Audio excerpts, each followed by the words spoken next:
Today's video will discuss fundamentals of management. The agenda for today is very simple. First, we'll start with the definition of management, and then look at the levels of managers, and then discuss the process of management, which is the main responsibilities of managers in business world today. First things first. What is the definition of management?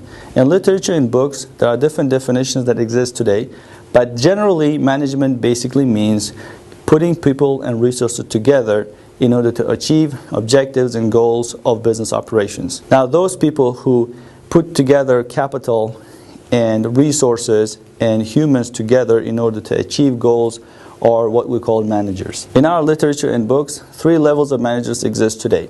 There are top managers, middle managers, and supervisors. Let's start with the top managers first. Top managers are the highest level of management that exists in the organization. They are the directors and CEOs and CFOs of the organization.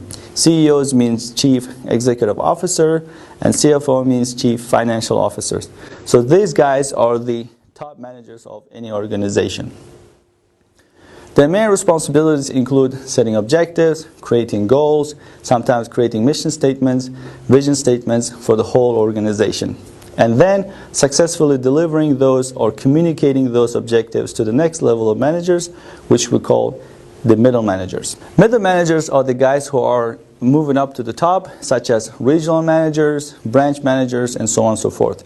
Their main responsibility include successful communication with the top managers, how many people to hire, how to hire them, and how to find capital or funds for the business operations, and etc.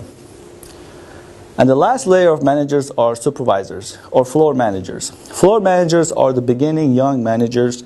They are basically the direct supervisors. Sometimes you call them a manager, and so on and so forth.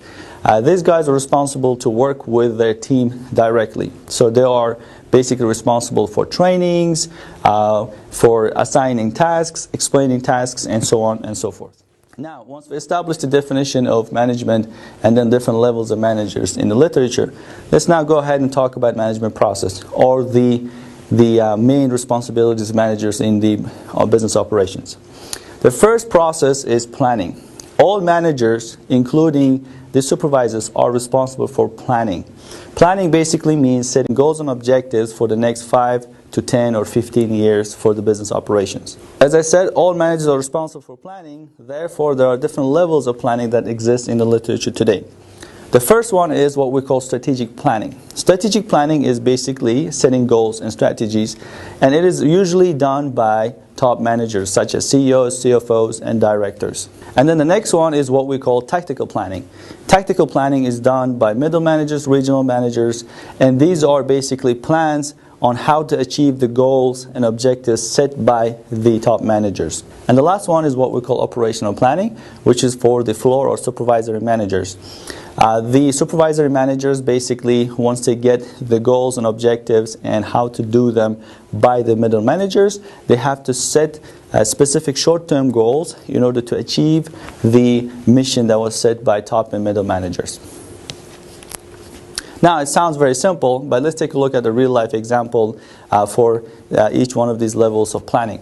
So let's say we have an education center. An education center has top manager, middle manager, and a supervisor. So top manager decides that he wants to expand the business operations into related fields. So he wants to expand business operations as the director of the firm. And then he communicates that mission or the objective to the middle manager, and the middle manager now will do what we call tactical planning.